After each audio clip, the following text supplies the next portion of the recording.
Punjabi radio USA ਸੁਣ ਰਹੇ ਸਾਰੇ ਹੀ ਮਾਣਯੋਗ ਅਤੇ ਸਤਿਕਾਰਤ ਸਰੋਤਿਆਂ ਨੂੰ ਪੰਜਾਬੀ ਰੇਡੀਓ USA ਦੀ ਟੀਮ ਅਤੇ ਮੇਰੇ ਰਾਜਕਰਨਵੀਰ ਸਿੰਘ ਵੱਲੋਂ ਆਪ ਜੀ ਨੂੰ ਬਹੁਤ ਪਿਆਰ ਸਤਿਕਾਰ ਸਹਿਤ ਦੋਨੋਂ ਹੱਥ ਜੋੜ ਕੇ ਨਿੱਘੀ ਜਿਹੀ ਸਤਿ ਸ੍ਰੀ ਅਕਾਲ। ਸਭ ਨੂੰ ਜੀ ਨੂੰ ਆਖਦੇ ਹਾਂ। ਸੋ ਤੇ ਪ੍ਰੋਗਰਾਮ ਖਬਰ ਤੇ ਨਜ਼ਰ ਦੇ ਵਿੱਚ ਆਪ ਸਭ ਦਾ ਨਿੱਘਾ ਸਵਾਗਤ ਹੈ। ਅੱਜ 17 ਨਵੰਬਰ ਦਿਨ ਵੀਰਵਾਰ ਤੇ ਸਾਡੇ ਨਾਲ ਜੁੜ ਚੁੱਕੇ ਨੇ ਮਲੋਟ ਸਟੂਡੀਓਜ਼ ਤੋਂ ਮਿੰਟੂ ਗੁਰੂਸਰੀਆ ਜੀ। ਮਿੰਟੂ ਜੀ ਨਿੱਘੀ ਜੀ ਆਇਆਂ ਨੂੰ ਪਿਆਰ ਭਰੀ ਸਤਿ ਸ੍ਰੀ ਅਕਾਲ ਜੀ। ਸ਼ੁਕਰੀਆ ਜੀ, ਸਾਰਿਆਂ ਨੂੰ ਸਤਿ ਸ੍ਰੀ ਅਕਾਲ। ਸਾਡੇ ਅੱਜ ਦੇ ਪ੍ਰੋਗਰਾਮ ਨੂੰ ਸਪੋਂਸਰ ਕਰਦੇ ਨੇ ਖਾਲਸਾ ਇੰਸ਼ੋਰੈਂਸ ਏਜੰਸੀ ਵਾਲੇ, ਜਿਨ੍ਹਾਂ ਕੋਲ ਤੁਸੀਂ ਹਰ ਇੱਕ ਤਰੀਕੇ ਦੀ ਇੰਸ਼ੋਰੈਂਸ ਕਰਵਾ ਸਕਦੇ ਹੋ। ਇੰਸ਼ੋਰੈਂਸ ਬਾਰੇ ਪਤਾ ਕਰਨ ਲਈ ਤੁਸੀਂ ਇਹਨਾਂ ਨੂੰ ਕਾਲ ਕਰ ਸਕਦੇ ਹੋ। ਨੰਬਰ 408 722 7698 40827225000 ਦੇ ਉੱਤੇ। ਅਤੇ ਇਸ ਦੇ ਨਾਲ ਮੈਲਬਰਨ ਆਸਟ੍ਰੇਲੀਆ ਤੋਂ ਇੰਦਰ ਸੁਖਰਾਜ ਸਿੰਘ ਬਾਠ ਅਤੇ ਈਸ਼ਰਦੀਪ ਕੌਰ ਬਾਠ ਹੈ, ਇਹਨਾਂ ਦਾ ਵੀ ਅਸੀਂ ਧੰਨਵਾਦ ਕਰਦੇ ਹਾਂ। ਜੇਕਰ ਤੁਸੀਂ ਜਾਂ ਕੋਈ ਹੋਰ ਕਾਰੋਬਾਰ ਇਸ ਪ੍ਰੋਗਰਾਮ ਨੂੰ ਸਪੋਂਸਰ ਕਰਨਾ ਚਾਹੁੰਦੇ ਹੋ ਤਾਂ ਸੰਪਰਕ ਕਰ ਸਕਦੇ ਹੋ 408 722 7698 40872272698 ਦੇ ਉੱਤੇ। ਗੱਲਬਾਤ ਦਾ ਸਿਲਸਿਲਾ ਮਿੰਟੂ ਜੀ ਆਪਾਂ ਸ਼ੁਰੂ ਕਰੀਏ। ਨੋਟਬੰਦੀ ਨੂੰ ਲੈ ਕੇ ਸੰਸਦ ਦੇ ਦੋਹਾਂ ਸਦਨਾਂ ਵਿੱਚ ਕਾਰਵਾਈ ਮੁਲਤਵੀ। ਸਾਡੇ ਇੱਥੇ ਕਹਿੰਦੇ ਆ, ਜਿੱਥੇ ਕੋਈ ਨਾ ਬੋਲੇ ਤੇ ਸਾਰੇ ਸੁਣਨ, ਉਹਨੂੰ ਸ਼ੋਕ ਸਭਾ ਕਹਿੰਦੇ ਆ। ਜਿੱਥੇ ਸਾਰੇ ਹੀ ਬੋਲਣ, ਕੋਈ ਨਾ ਸੁਣੇ, ਉਹਨੂੰ ਲੋਕ ਸਭਾ ਕਹਿੰਦੇ ਆ। ਇਹ ਉਹ ਹਾਲ ਬਣਿਆ ਪਿਆ ਸਾਡੇ ਵੀ ਇੱਥੇ ਲੋਕ ਸਭਾ ਦੇ ਵਿੱਚ। ਉਹ ਅੱਜ ਸਾਰਾ ਦਿਨ ਨੋਟਬੰਦੀ ਨੂੰ ਲੈ ਕੇ ਬਵਾਲ ਹੁੰਦੇ ਰਹੇ ਆ। ਲੋਕ ਸਭਾ ਦੀ ਪਹਿਲਾਂ ਕਾਰਵਾਈ ਮੁਲਤਵੀ ਕਰਨੀ ਪਈ ਸ਼ੁੱਕਰਵਾਰ ਤੱਕ। ਮੁੜ ਕੇ ਉਸ ਤੋਂ ਬਾਅਦ ਜਿਹੜੀ ਰਾਜ ਸਭਾ ਦੀ ਕਾਰਵਾਈ ਦੁਪਹਿਰ ਤੱਕ ਮੁਲਤਵੀ ਹੋਈ ਸੀ, ਉਹਨੂੰ ਅਗਲੇ ਦਿਨ ਤੱਕ ਪੱਕੇ ਮੁਲਤਵੀ ਕਰਨਾ ਪਿਆ। ਇਹ ਇਸ ਕਰਕੇ ਕਿਉਂਕਿ ਵਿਰੋਧੀ ਧਿਰ ਆ ਜਿਹੜੀ, ਉਹ ਨੋਟਬੰਦੀ ਨੂੰ ਲੈ ਕੇ ਬਹੁਤ ਜ਼ਿਆਦਾ ਤਲਖ ਆ। ਤਲਖੀ ਦੇ ਵਿੱਚ ਜਦੋਂ ਕਾਰਵਾਈ ਸ਼ੁਰੂ ਹੁੰਦੀ ਹੈ ਤੇ ਉਹ ਤਲਖੀ ਦੇ ਦੌਰ ਦੇ ਵਿੱਚ ਉਹ ਕੋਈ ਵੀ ਕਾਰਵਾਈ ਦੋਨਾਂ ਸਦਨਾਂ ਦੀ ਹੈ ਜਿਹੜੀ, ਉਹ ਸਾਰਥਕ ਤਰੀਕੇ ਦੇ ਨਾਲ ਅੱਗੇ ਵਧਣੀ ਜਿਹੜੀ ਹੈ ਉਹ ਮੁਨਾਸਿਬ ਨਹੀਂ ਹੈ। ਦੂਜੇ ਪਾਸੇ ਅੱਜ ਨੋਟਬੰਦੀ ਦੇ ਮਾਮਲੇ ਦੇ ਵਿੱਚ ਫਿਰ ਉੱਠਕ ਬੈਠਕ ਹੁੰਦੀ ਰਹੀ ਹੈ ਪੂਰੇ ਮੁਲਕ ਦੇ ਵਿੱਚ।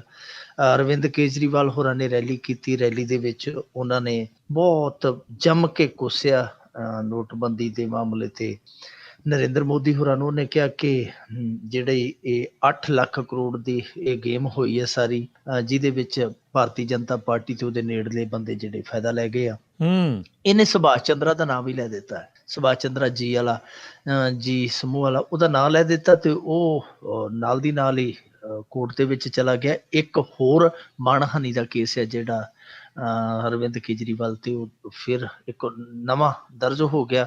ਮੇਰੇ ਖਿਆਲ ਦੇ ਨਾਲ ਅਰਵਿੰਦ ਕੇਜਰੀਵਾਲ ਦਾ ਜਿਹੜਾ ਕੈਲੰਡਰ ਹੈ ਸਾਲ ਵਾਲਾ, ਉਹ ਮਾਣਹਾਨੀ ਦੇ ਕੇਸਾਂ ਦੀਆਂ ਤਰੀਕਾਂ ਦੇ ਵਿੱਚ ਹੀ ਪੂਰਾ ਹੋ ਜਾਣਾ। 365 ਦਿਨ, 365 ਦੇ 65 ਇੱਧਰ ਹੀ ਲਿਖੇ ਲੱਗ ਜਾਣੇ, ਜਿਸ ਤਰੀਕੇ ਨਾਲ ਕੇਸ ਦਰਜ ਹੋਣ ਡਏ ਆ। ਦੂਜੇ ਪਾਸੇ ਮਮਤਾ ਬੈਨਰਜੀ ਜਿਹੜੀ ਉਹਦੇ ਨਾਲ ਸਾਂਝੀ ਕਰਦੀ ਪਈ ਸੀ ਰੈਲੀ, ਉਹਨੇ ਵੀ ਤਾਬੜਤੋੜ ਹਮਲੇ ਕੀਤੇ। ਉਹਨੇ ਆਖਿਆ ਲੋਕਾਂ ਨੂੰ ਰੋਟੀ, ਕੱਪੜਾ ਤੇ ਮਕਾਨ ਚਾਹੀਦਾ। ਇਹ ਜਿਹੜੀ ਤੁਹਾਡੀ ਤੁਸੀਂ ਲੈ ਕੇ ਆਏ ਹੋ ਨੀਤੀ, ਇਹ ਇਹਨਾਂ ਸਾਰੀਆਂ ਬੁਨਿਆਦੀ ਚੀਜ਼ਾਂ ਤੇ ਸੱਟ ਮਾਰਦੀ ਪਈ ਹੈ। ਦੂਜੇ ਪਾਸੇ ਅਰੁਣ ਜੇਤਲੀ ਅੱਜ ਬੋਲਿਆ। ਉਹਨੇ ਆਖਿਆ ਮੈਂ ਜਾ ਕੇ ਵੇਖਿਆ ਕੋਈ ਤੰਗੀ ਫੰਗੀ ਨਹੀਂ ਹੈਗੀ, ਲੋਕਾਂ ਨੂੰ ਐਵੇਂ ਇੱਕ ਹਾਈਪ ਆ ਜਿਹੜੀ ਉਹ ਕ੍ਰੀਏਟ ਕੀਤੀ ਜਾ ਰਹੀ ਹੈ। ਐਵੇਂ ਕੋਈ ਬਹੁਤੀ ਇਹ ਸਮੱਸਿਆ ਵੱਡੀ ਨਹੀਂ ਹੈ।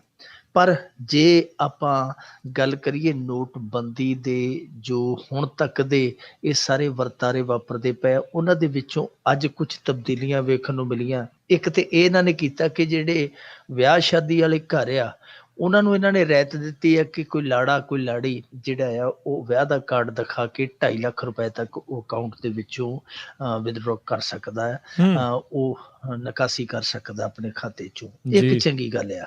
ਪਰ ਸਵਾਲ ਇਹ ਪੈਦਾ ਹੁੰਦਾ ਹੈ ਕਿ ਜਿਸ ਮੁਲਕ ਦੇ ਵਿੱਚ ਜਾਲੀ ਵੋਟ ਬਣ ਜਾਂਦੀ ਹੈ, ਜਿਸ ਮੁਲਕ ਦੇ ਵਿੱਚ ਜਾਲੀ ਆਧਾਰ ਕਾਰਡ ਹੈ ਜਿਹੜਾ ਉਹ ਪਾਕਿਸਤਾਨ ਦੇ ਦੂਤਾਵਾਸ ਦਾ ਇੱਕ ਕਰਮਚਾਰੀ ਆ ਕੇ ਬਣਾ ਲੈਂਦਾ, ਜਾਲੀ ਰਾਸ਼ਨ ਕਾਰਡ ਬਣ ਜਾਂਦੇ, ਜਾਲੀ ਪਾਸਪੋਰਟ ਬਣ ਜਾਂਦੇ ਆ, ਉੱਥੇ ਜਾਲੀ ਵਿਆਹ ਦਾ ਕਾਰਡ ਬਣ ਲੱਗਿਆ ਕਿੰਨਾ ਕੁ ਟਾਈਮ ਲੱਗੇਗਾ। ਦੂਜੀ ਗੱਲ ਕਿ ਵਿਆਹਾਂ ਵਾਲਿਆਂ ਨੂੰ 2.5 ਲੱਖ ਤੱਕ ਇਹਨਾਂ ਨੇ ਛੂਟ ਦੇ ਦਿੱਤੀ ਹੈ ਕਿ ਤੁਸੀਂ ਆਪਣੇ ਖਾਤੇ ਚੋਂ ਨਿਕਾਸੀ ਕਰਾ ਸਕਦੇ ਹੋ। ਪਰ ਕਿਸਾਨਾਂ ਦੀ ਜਿਹੜੀ ਹੱਦ ਹੈ, ਸੀਮਾ ਹੱਦ ਹੈ ਨਿਕਾਸੀ ਦੀ, ਉਹ ਮਹਿਜ਼ 25,000 ਰੁਪਇਆ ਹਫ਼ਤੇ ਦਾ। ਸੋ ਇਹ ਤੁਸੀਂ ਆਪ ਹੀ ਅੰਦਾਜ਼ਾ ਲਾ ਲਓ ਕਿ 25,000 ਨਾਲ ਕੀ ਬੰਦਾ ਨਹਾਏਗਾ ਤੇ ਕੀ ਨਿਚੋੜੇਗਾ। ਸੋ ਇਹ ਬਹੁਤ ਥੋੜੀ ਹੈ ਕਿਸਾਨ ਵਾਸਤੇ। ਮੰਨ ਲਓ ਕਿਸੇ ਨੇ 5-7 ਕਿੱਲੇ ਕਣਕ ਬੀਜਣੀ ਹੈ, ਪੰਜਾਬ ਦਾ ਲਾ ਲਓ, ਤਾਂ ਉਹਨੂੰ 25,000 ਤੋਂ ਕਿਤੇ ਜ਼ਿਆਦਾ ਪੈਸਾ ਚਾਹੀਦਾ। ਡੀਜ਼ਲ ਵੀ ਵਰਤਣਾ, ਖਾਦਾਂ ਵੀ ਵਰਤਣੀਆਂ, ਹੋਰ ਜ਼ਰੂਰਤਾਂ ਵੀ ਹੈ ਕਿਸਾਨ ਦੀਆਂ, ਤਾਂ ਉਹਦੇ ਲਈ ਜਿਹੜੀ ਆ ਨਿਕਾਸੀ ਹੱਦ ਬਹੁਤ ਥੋੜ੍ਹੀ ਹੈ। ਵੈਸੇ ਆਮ ਬੰਦੇ ਲਈ ਵੀ ਇਹਨਾਂ ਨੇ ਘਟਾ ਦਿੱਤੀ ਹੈ ਕਿ ਜਿਹੜੀ ਅੱਗੇ 4500 ਰੁਪਈਆ ਸੀਗੀ ਐਕਸਚੇਂਜ ਵਾਲੀ ਤੈਅ ਸੀਮਾ, ਉਹ ਵੀ ਇਹਨਾਂ ਨੇ ਘਟਾ ਕੇ ਕਰ ਦਿੱਤੀ ਹੈ 2000 ਮੇਰੇ ਖਿਆਲ ਦੇ ਨਾਲ, ਉਹ ਵੀ ਬਹੁਤ ਥੋੜ੍ਹੀ ਕਰ ਦਿੱਤੀ ਹੈ। ਉਹਦਾ ਕਾਰਨ ਇਹ ਹੈ ਕਿ ਕਿਉਂਕਿ ਕਰੰਸੀ ਹੈ ਜਿਹੜੀ ਜਿਸ ਪਸਾਰ ਤੇ ਪਹੁੰਚਣੀ ਚਾਹੀਦੀ ਸੀ, ਕਰੰਸੀ ਹਾਲੇ ਤੱਕ ਇਹਨਾਂ 8-10 ਦਿਨਾਂ ਦੇ ਵਿੱਚ ਪਹੁੰਚਾ ਨਹੀਂ ਸਕੇ। ਉਹ ਇੱਕ ਨਾਕਾਮੀ ਹੈ ਕੇਂਦਰ ਸਰਕਾਰ ਦੀ, ਜਿਹੜੀ ਕਿ ਸਾਫ਼ ਕਰਦੀ ਹੈ ਇਸ ਸਾਰੇ ਘਟਨਾਕ੍ਰਮ ਨੂੰ ਕਿ ਇਹਦੇ ਵਿੱਚ ਤਿਆਰੀ ਸੀਗੀ ਜਿਹੜੀ ਉਹ ਕੱਚ ਕਰੜ ਸੀ, ਤਿਆਰੀ ਪਰਪੱਕਤਾ ਵਾਲੀ ਨਹੀਂ ਸੀਗੀ, ਬਹੁਤੀ ਸੋਚੀ ਸਮਝੀ ਤਿਆਰੀ ਨਹੀਂ ਸੀਗੀ। ਅੱਧ ਮੰਨੇ ਜਿਵੇਂ ਕਹਿ ਦਿੰਦੇ ਹੁੰਦੇ ਨਾ ਕਿ ਅੱਧ ਮੰਨੇ ਜੇ ਮਨ ਦੇ ਨਾਲ ਕੀਤੀਆਂ ਹੋਈਆਂ ਇਹ ਸਾਰੀਆਂ ਕੋਸ਼ਿਸ਼ਾਂ ਸਨ ਜੋ ਪ੍ਰਵਾਨ ਨਹੀਂ ਚੜ੍ਹਦੀਆਂ ਨਜ਼ਰ ਆਉਂਦੀਆਂ। ਪਰ ਜੇ ਦੂਜੇ ਪਾਸੇ ਇਸ ਨੋਟਬੰਦੀ ਦੇ ਫੈਕਟ ਦੀ ਗੱਲ ਕਰੀਏ, ਪ੍ਰਭਾਵ ਦੀ ਗੱਲ ਕਰੀਏ, ਜੋ ਆਮ ਜਨ ਜੀਵਨ ਤੇ ਆਮ ਬੰਦੇ ਤੇ ਪੈਣ ਡਿਆ ਵਾ, ਉਹ ਇਹ ਆ ਕਿ ਹੁਣ ਤੱਕ 40 ਮੌਤਾਂ ਹੋਣ ਦੀ ਖਬਰ ਹੈ, ਜਿਹੜੀ 40 ਮੌਤਾਂ ਇਸ ਨੋਟਬੰਦੀ ਦੇ ਵਿੱਚ ਹੋ ਚੁੱਕੀਆਂ ਹੈ ਜੀ, ਜਿਹਦੇ ਵਿੱਚ ਕਾਰਨ ਆ ਜਿਹੜੇ ਮੌਤਾਂ ਦੇ ਬੜੇ ਦਿਲ ਨੂੰ ਝੰਜੋੜਨ ਵਾਲੇ ਸਾਹਮਣੇ ਆਉਂਦੇ ਪਏ ਆ। ਇੱਕ ਮਾਂ ਦੇ ਘਰ ਰਾਸ਼ਨ ਹੈ ਨਹੀਂ ਸੀਗਾ, ਬੱਚੇ ਭੁੱਖੇ ਬੈਠੇ ਸਨ, ਜਦੋਂ ਬੈਂਕ ਦੇ ਵਿੱਚੋਂ ਪੈਸੇ ਨਹੀਂ ਮਿਲੇ ਉਹਨੇ ਸੋਚਿਆ ਹੁਣ ਮੈਂ ਕਿਹੜਾ ਮੂੰਹ ਲੈ ਕੇ ਆਪਣੇ ਬੱਚਿਆਂ ਦੇ ਮੱਥੇ ਲੱਗੂਗੀ, ਉਹਨੇ ਆਤਮ ਹੱਤਿਆ ਕਰ ਲਈ ਆ।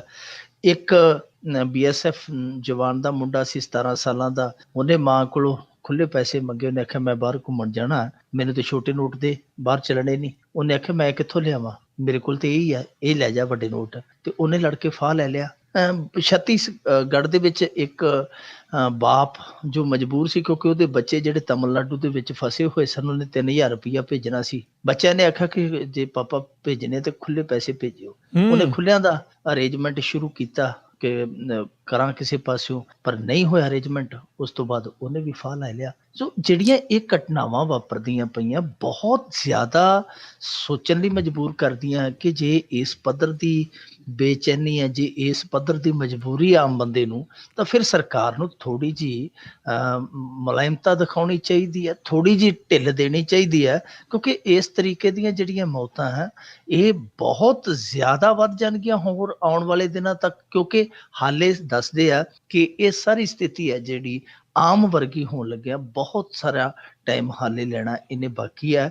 ਸੋ ਅਸੀਂ ਤੇ ਅਪੀਲ ਹੀ ਕਰ ਸਕਦੇ ਹਾਂ ਅਸੀਂ ਕਿ ਸਾਰਾ ਮੁਲਕ ਤਰ੍ਹਾਂ ਕਰਕੇ ਮਿੰਨਤਾਂ ਕਰਨ ਡਿਆ ਹੈ ਕਿ ਚਲੋ ਠੀਕ ਆ, ਜੇ ਤੁਸੀਂ ਬੈਕਡਾਊਨ ਨਹੀਂ ਕਰਨਾ, ਤੁਸੀਂ ਆਪਦਾ ਪੈਰ ਹੈ ਜਿਹੜਾ ਉਹ ਪਛਾੜੀ ਨਹੀਂ ਪੁੱਟਣਾ, ਤਾਂ ਘੱਟੋ ਘੱਟ ਇਸ ਨੀਤੀ ਦੇ ਵਿੱਚ ਥੋੜ੍ਹੀ ਜਿਹੀ ਢਿੱਲਤਾ ਤੇ ਦਿਓ, ਥੋੜ੍ਹੀ ਜਿਹੀ ਢਿੱਲ ਦਿਓ ਤਾਂ ਕਿ ਆਮ ਲੋਕਾਂ ਦਾ ਜਿਹੜਾ ਜਨਜੀਵਨ ਆ ਉਹ ਠੀਕ ਹੋਵੇ, ਜਿਹੜੇ ਕਾਰੋਬਾਰ ਡੁੱਬੇ ਪਏ ਥੋੜ੍ਹੇ ਜਿਹੇ ਉੱਤੇ ਆਉਣ। ਪਰ ਅਰੁਣ ਜੇਤਲੀ ਨੇ ਸਾਫ਼ ਕਰ ਦਿੱਤਾ, ਉਹਨੇ ਆਖਿਆ ਅਸੀਂ ਕੋਈ ਢਿਲਾਈ ਨਹੀਂ ਕਰਨੀ, ਇਹ ਇਸੇ ਤਰ੍ਹਾਂ ਯੋਜਨਾ ਰਹੇਗੀ। ਨਾਲ ਉਹਨੇ ਵੀ ਸਾਫ਼ ਕਰ ਦਿੱਤਾ ਕਿ 1000 ਦਾ ਨੋਟ ਹੈ ਜਿਹੜਾ ਉਹ ਨਹੀਂ ਆਏਗਾ। ਜੀ ਜੀ ਜੀ।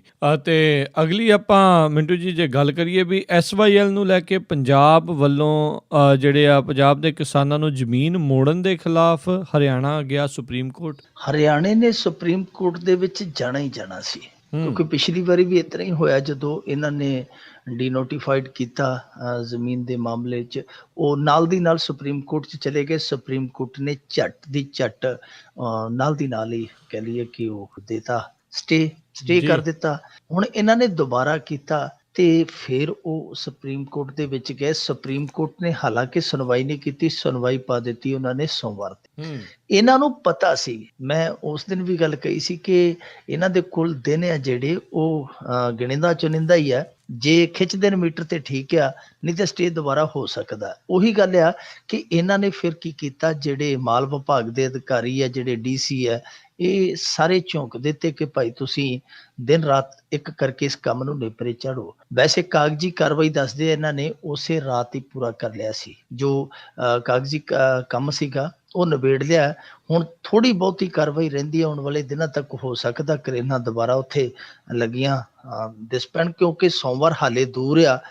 ਇਹਨਾਂ ਨੂੰ ਪਤਾ ਲੱਗ ਜਾਣਾ ਕਿ ਸੋਮਵਾਰ ਸੁਣਵਾਈ ਹੋਏਗੀ, ਸੋਮਵਾਰ ਕੋਈ ਦੇਰ ਸ਼ਾਮ ਕੋਈ ਫੈਸਲਾ ਆਏਗਾ, ਉਦੋਂ ਪਹਿਲਾਂ ਜੇ ਇਹ ਜਿਹੜੀ ਨਹਿਰ ਬਚੀ ਖੁਚੀ ਮਾੜੀ ਮੋਟੀ ਤੋੜ ਦਿੱਤੀ ਜਾਵੇ ਤੇ ਉਹ ਚੰਗਾ ਹੈ।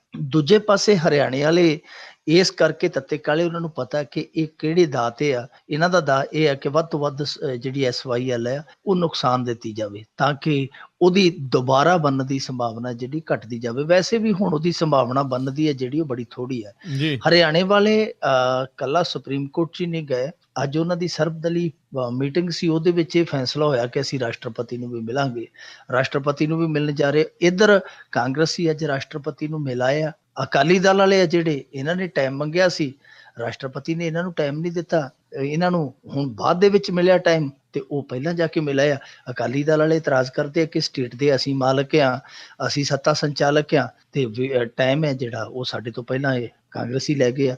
ਇਹ ਕਾਂਗਰਸ ਵਾਲੇ ਉੱਥੇ ਮਿਲ ਕੇ ਇਹ ਆਖ ਕੇ ਆਇਆ ਕਿ ਤੁਸੀਂ ਕਾਨੂੰਨ ਵੱਲ ਨਾ ਵੇਖੋ, ਤੁਸੀਂ ਜ਼ਮੀਨੀ ਹਕੀਕਤਾਂ ਵੱਲ ਵੀ ਵੇਖੋ। ਰਾਸ਼ਟਰਪਤੀ ਨੂੰ ਅਪੀਲ ਕਰਕੇ ਆਇਆ।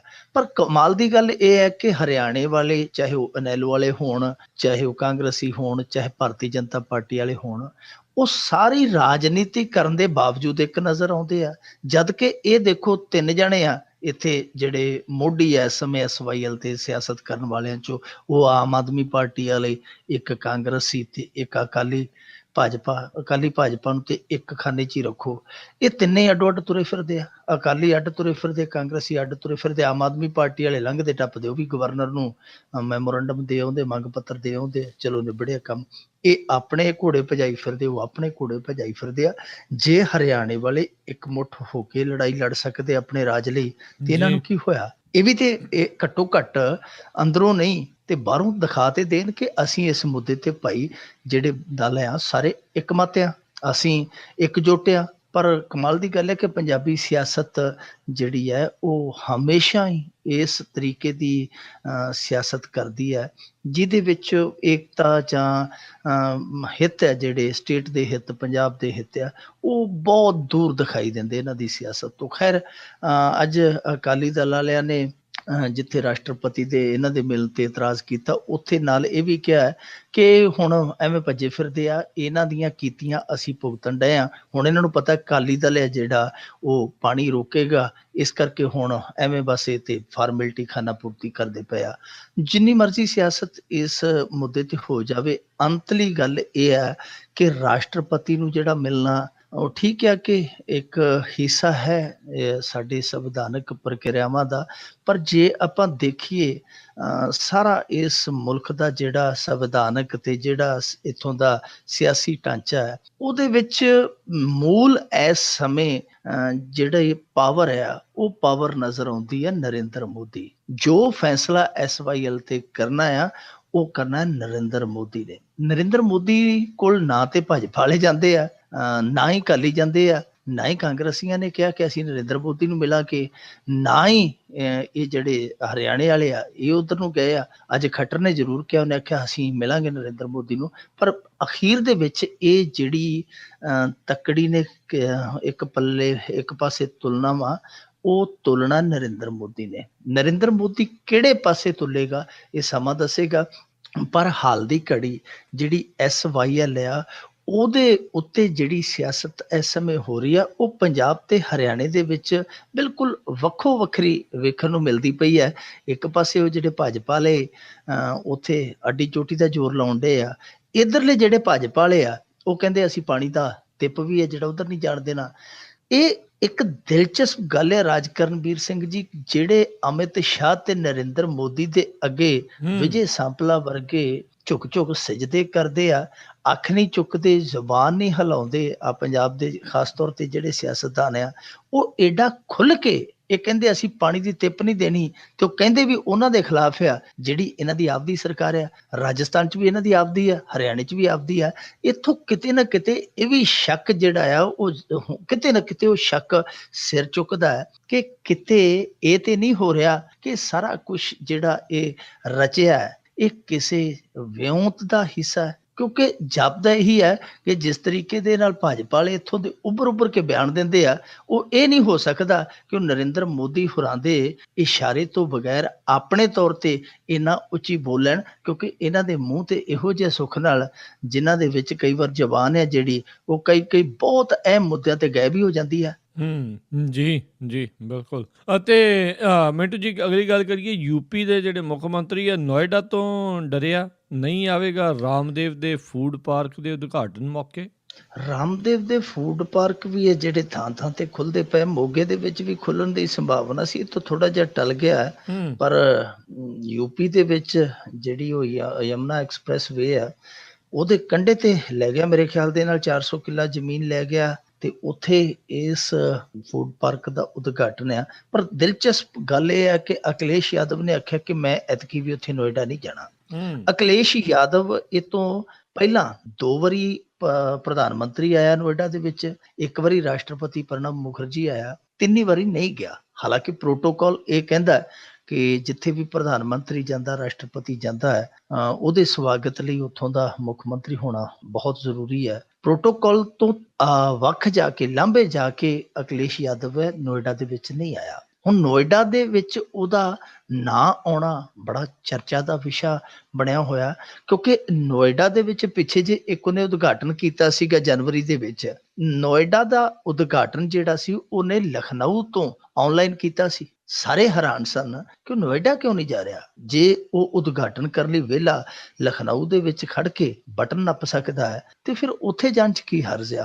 ਹੁਣ ਕਹਾਣੀਆਂ ਕਿਸੇ ਆ ਜਿਹੜੇ ਉਹ ਕਈ ਤਰ੍ਹਾਂ ਦੇ ਸੁਣਨ ਨੂੰ ਮਿਲਦੇ ਆ, ਪਰ ਇੱਕ ਦਿਲਚਸਪ ਕਿੱਸਾ ਜਿਹੜਾ ਇਸ ਨਾ ਜਾਣ ਪਿੱਛੇ ਉਹ ਨਿਕਲਦਾ ਹੈ, ਉਹ ਇਹ ਹੈ ਕਿ ਯੂਪੀ ਦੀ ਸਿਆਸਤ ਦੇ ਵਿੱਚ ਇੱਕ ਮਿੱਥ ਬਣ ਗਈ ਹੈ ਕਿ ਜਿਹੜਾ ਵੀ ਮੁੱਖ ਮੰਤਰੀ ਨੋਇਡਾ ਦਾ ਦੌਰਾ ਕਰਕੇ ਆਉਂਦਾ ਹੈ, ਉਹਨੂੰ ਆਉਂਦੇ ਆਉਂਦੇ ਰਾਹ 'ਚ ਦੌਰਾ ਪੈ ਜਾਂਦਾ ਹੈ। ਉਹ ਦੌਰਾ ਨਹੀਂ ਕਿ ਬੇਹੋਸ਼ੀ ਵਾਲਾ, ਕਿ ਉਹਦੀ ਸੱਤਾ ਜਿਹੜੀ ਹੈ ਉਹ ਖੁੱਸ ਜਾਂਦਾ ਹੈ। ਇਹ ਕਹਾਣੀ ਸ਼ੁਰੂ ਹੋਈ, ਦੱਸਦੇ ਆ 1988 ਦੇ ਵਿੱਚ ਵੀਰ ਬਹਾਦਰ ਇੱਕ ਹੁੰਦਾ ਸੀਗਾ ਮੁੱਖ ਮੰਤਰੀ, ਉਹ ਨੋਇਡਾ ਤੋਂ ਮੁੜ ਰਿਹਾ ਸੀਗਾ ਤੇ ਰਸਤੇ ਦੇ ਵਿੱਚ ਹੀ ਉਹਦੀ ਸਰਕਾਰ ਜਿਹੜੀ ਟੁੱਟ ਗਈ ਸੀ 1988 ਦੇ ਵਿੱਚ। ਉਸ ਤੋਂ ਬਾਅਦ ਐਨਡੀ ਤਿਵਾੜੀ ਸੀ 1999 ਦੇ ਵਿੱਚ, ਉਹ ਵੀ ਨੋਇਡਾ ਤੋਂ ਕਹਿੰਦੇ ਤੁਰਿਆ ਜਾਂਦਾ ਸੀ ਤੇ ਰਾਹ ਦੇ ਵਿੱਚ ਉਹਨੂੰ ਵੀ ਸੁਨੇਹਾ ਮਿਲ ਗਿਆ ਕਿ ਸਰਕਾਰ ਹੈ ਜਿਹੜੀ ਉਹ ਗਈ। 1995 ਤੇ 99 ਚ ਕਲਿਆਣ ਸਿੰਘ ਦੇ ਨਾਲ ਇਸ ਤਰ੍ਹਾਂ ਹੀ ਹੋਇਆ। ਉਹ ਨੋਇਡਾ ਦਾ ਦੌਰਾ ਕਰਕੇ ਮੁੜਿਆ ਜਾਂਦਾ ਸੀ ਤੇ ਜਾਂਦਿਆਂ ਨੂੰ ਪੱਲੇ ਕੱਖ ਵੀ ਨਹੀਂ ਸੀ, ਕੱਖ ਨਹੀਂ ਉਹ ਪੱਲੇ ਸਰਦੂਲ ਦੇ ਬੈਠਾ ਟੁੱਟੇ ਫੁੱਲਾਂ ਵਾਂਗੂ ਮੁਰਝਾ ਕੇ।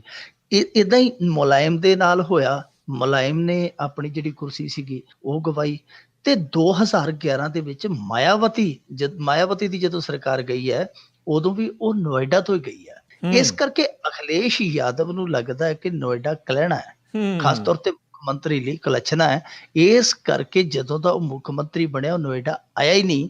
ਹੁਣ ਐਤਕੀ ਜਦੋਂ ਰਾਮਦੇਵ ਨੇ ਸਪੈਸ਼ਲ ਸੱਦਾ ਦਿੱਤਾ ਹੈ, ਉਹਨੂੰ ਚੀਫ ਗੈਸਟ ਬਣਾਇਆ ਅਖਿਲੇਸ਼ ਯਾਦਵ ਨੂੰ, ਕਿਉਂਕਿ ਰਾਮਦੇਵ ਨੂੰ ਪਤਾ ਯੂਪੀ ਦੇ ਵਿੱਚ ਜੇ ਕੰਮ ਕਰਨਾ ਤੇ ਘੱਟੋ ਘੱਟ ਮੁੱਖ ਮੰਤਰੀ ਹੈ ਜਿਹੜਾ ਉਹ ਤੇ ਹੱਥ ਦੇ ਹੇਠ ਚਾਹੀਦਾ ਹੀ ਹੈ। ਪਰ ਅਖਿਲੇਸ਼ ਯਾਦਵ ਨੇ ਨਾ ਨਹੀਂ ਕੀਤੀ, ਹਾਂ ਵੀ ਨਹੀਂ ਕੀਤੀ।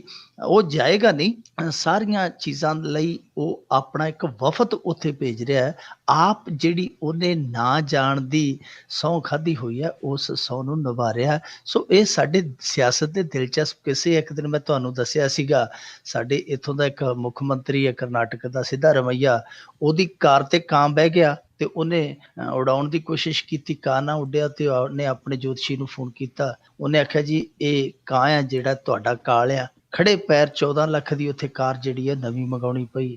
ਆ ਪਿੱਛੇ ਜੇ ਤੇਲੰਗਾਨਾ ਜਿਹੜਾ ਸੂਬਾ ਹੈ, ਉਹਦਾ ਮੁੱਖ ਮੰਤਰੀ, ਉਹਦਾ ਵੀ ਕਿੱਸਾ ਇੱਕ ਸਾਹਮਣੇ ਆਇਆ ਸੀ ਕਿ ਜਿਹੜਾ ਉੱਥੇ ਇੱਕ ਪੈਲਸ ਆ, ਸੈਕਟਰੀਏਟ ਦਾ ਜਿਹਦੇ 'ਚ ਕੰਮ ਲਿਆ ਜਾਂਦਾ ਹੈ, ਉਸ ਪੈਲਸ ਦੇ ਵਿੱਚ ਉਹ ਮੀਟਿੰਗ ਕਰਨ ਦੀ ਬਜਾਏ 60 ਕਿਲੋਮੀਟਰ ਦੂਰ ਆਪਣੀ ਰਿਹਾਇਸ਼ ਤੇ ਉਹ ਮੀਟਿੰਗਾਂ ਕਰਦਾ ਹੈ। ਉਹਦਾ ਮੰਨਣਾ ਕਿ ਇਸ ਪੈਲਸ ਦੇ ਵਿੱਚ ਜੇ ਜਾਵਾਂਗਾ ਤੇ ਮੇਰੀ ਜਿਹੜੀ ਸੱਤਾ ਸਿੰਘਾਸਨ ਆ ਉਹ ਖੁੱਸ ਜਾਏਗੀ। ਸੋ ਇਹ ਆਪੋ ਆਪਣੀਆਂ ਮਿੱਥਾਂ ਨੇ, ਆਪੋ ਆਪਣੇ ਵਿਚਾਰ ਆ। ਪਰ ਇਹ ਨੋਇਡਾ ਵਾਲਾ ਕਿੱਸਾ ਇਸ ਕਰਕੇ ਦਿਲਚਸਪ ਹੈ ਕਿ ਇਕੱਲਾ ਅਖਿਲੇਸ਼ ਨਹੀਂ ਇਹਦੇ ਤੋਂ ਡਰਦਾ, ਇਹਦੇ ਤੋਂ ਦੂਜੇ ਵੀ ਬਹੁਤ ਡਰਦੇ ਜਿਹੜੇ ਮੁੱਖ ਮੰਤਰੀ ਰਹਿ ਚੁੱਕੇ ਆ ਜਾਂ ਜਿਹੜੇ ਬਣਨ ਦੇ ਇੱਛੁਕ ਆ।